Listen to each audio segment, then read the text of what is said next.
اب ہمارے ذہن میں سوال ہے اور ہر مسلمان کے ذہن میں یہ سوال اٹھنا چاہیے، ادارے نبوت، ادارے رسالت قائم کیوں کیا گیا؟ اور ہم تمام مسلمانوں کو یہ بات ازبر ہونی چاہیے، یاد ہونی چاہیے، اللہ رب العالمین نے ادارے نبوت، ادارے رسالت قائم کیا ہے ہدا اور دین حق کے فکری غلبے کے لیے، ہدا اور دین حق کے سیاسی غلبے کے لیے اللہ رب العالمین نے ادارے نبوت اور ادارے رسالت کو قائم کیا۔ یہ بات اللہ رب العالمین نے سورہ توبہ کی آیت نمبر 33، سورہ فتح کی آیت نمبر 28 اور سورہ صف کی آیت نمبر 9 میں بیان کی ہے۔ اللہ فرماتے ہیں هو الذی ارسل رسولہ بالہدی ودین الحق لیظہرہ علی الدین کلہ ولو کرہ المشرکون۔ اللہ وہ ہے جس نے اپنے رسول کو ہدا کے ساتھ بھیجا، دین حق دے کر بھیجا، تاکہ وہ رسول اللہ کی ہدا کو اور اللہ کے دین حق کو تمام ادیان باطلہ پر فکری غلبہ بھی دلوا دے اور سیاسی غلبہ بھی دلوا دے۔ ہدا کسے کہتے ہیں؟ اللہ رب العالمین کی اس رہنمائی کو جو دن کی طرح روشن ہے۔ ہدا کہتے ہیں اللہ رب العالمین کی اس رہنمائی کو جو جہالت کے سمندر میں جزیرے کی مانند ہے۔ اور دین حق کسے کہتے ہیں؟ اس طرز عمل کو، اس رویے کو کہ اللہ رب العالمین کو بالا دست اور اپنے آپ کو بے دست تسلیم کرتے ہوئے، جانتے ہوئے جو رویہ ہم اختیار کریں گے، جو طرز عمل ہم اختیار کریں گے، اسے کہتے ہیں دین حق۔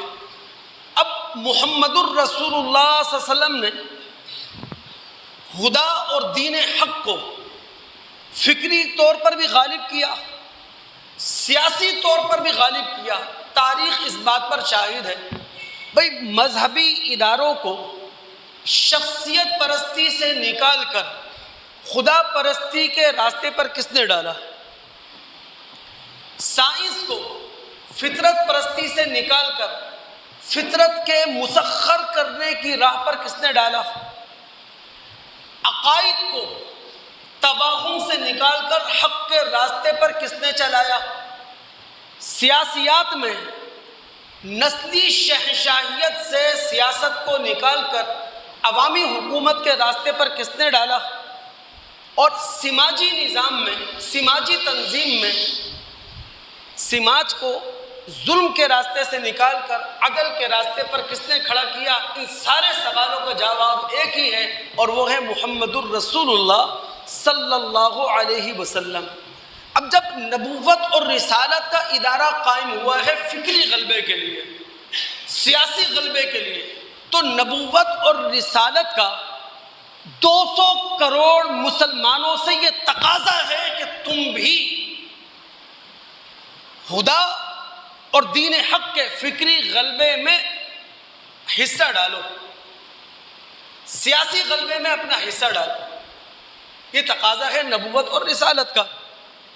اور دوستو میں سمجھتا ہوں جس صدی میں ہم سانس لے رہے ہیں نا، یہ زمانہ سائنس اور ٹیکنالوجی کا ہے۔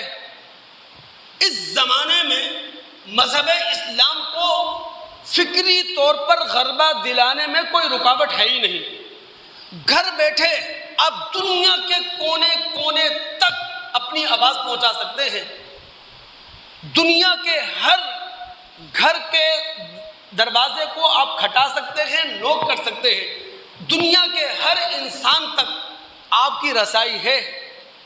آپ اس کے دماغ میں اپنے مذہب کی صحیح بات کو انڈیل سکتے ہیں۔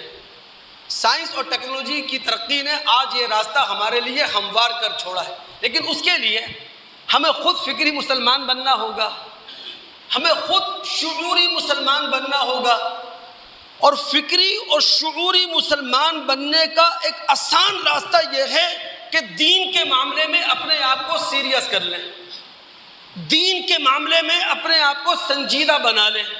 دیکھیں نا، سورہ احزاب مدنی سورت ہے، غزوہ احزاب کے بعد یہ صورت نازل ہوئی ہے، یعنی 5 ہجری کے بعد یا 5 ہجری کے آخر میں یہ صورت نازل ہوئی ہے۔ اللہ رب العالمین نے وہاں کیا کہا؟ لَقَدْ كَانَ لَكُمْ فِي رَسُولِ اللَّهِ أُسْوَةٌ حَسَنَةٌ، محمد علیہ السلام کی زندگی تمہارے لیے نمونہ ہے۔ لیکن یاد رکھیں نبی علیہ السلام ہر ایک کے لیے مثال نہیں بن جاتے۔ نبی علیہ السلام کی زندگی کے نقشے سے ہر ایک کو رہنمائی نہیں مل جاتی۔ آگے رب العالمین نے کہا، کیا کہا ہے؟ لمن کان یرجو اللہ والیوم الآخرہ وذکر اللہ کثیرا۔ مذہب کی سنجیدگی میں نبی علیہ السلام صرف اس شخص کے لیے نمونہ ہو سکتے ہیں کہ جو اللہ رب العالمین سے ملنے کی امید رکھتا ہے، جو جواب دہی کا احساس رکھتا ہے، جو اپنے ہر فیصلے میں، جو زندگی کے ہر موڑ پر، جو ہر قدم پر اللہ رب العالمین کو یاد رکھتا ہے۔ تو فکری مسلمان بنانے کے لیے، شعوری مسلمان بنانے کے لیے ہم دین کے معاملے میں اپنے آپ کو سنجیدہ بنائیں۔ ہم فکری غلبہ مذہب اسلام کو اس زمانے میں آسانی سے دلوا سکتے ہیں۔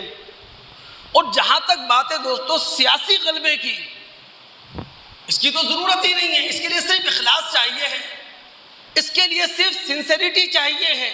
بھائی اس وقت دنیا کے نقشے پر 57 اسلامی ریاستیں ہیں، جس کا مطلب یہ ہے 57 ممالک وہ ہیں جہاں مسلمانوں کی اکثریت ہے۔ تو جہاں مسلمانوں کی اکثریت ہے، جہاں مسلم حکومتیں ہیں، وہ کیا کریں؟ اپنا سیاسی نظام اسلام کے اصولوں پر کھڑا کر لیں، اپنا عدالتی نظام اسلام کے اصولوں پر قائم کر لیں، اور سب سے بڑھ کر اپنے کانسٹیٹیوشن کو، اپنے آئین کو قرآن اور سنت، اللہ اور اس کے رسول کی رہنمائی میں روشن کر لیں۔ فکری غلبہ بھی مل جائے گا، سیاسی غلبہ مل جائے گا۔ فکری غلبے کے لیے سنجیدگی چاہیے ہے، اور سیاسی غلبے کے لیے اخلاص چاہیے ہے، للہیت چاہیے۔ زمین تو آپ کے پاس موجود ہے نا، کلمہ گو مسلمان بھی آپ کے پاس موجود ہیں، وہاں سے اخلاص اور للہیت چاہیے ہے۔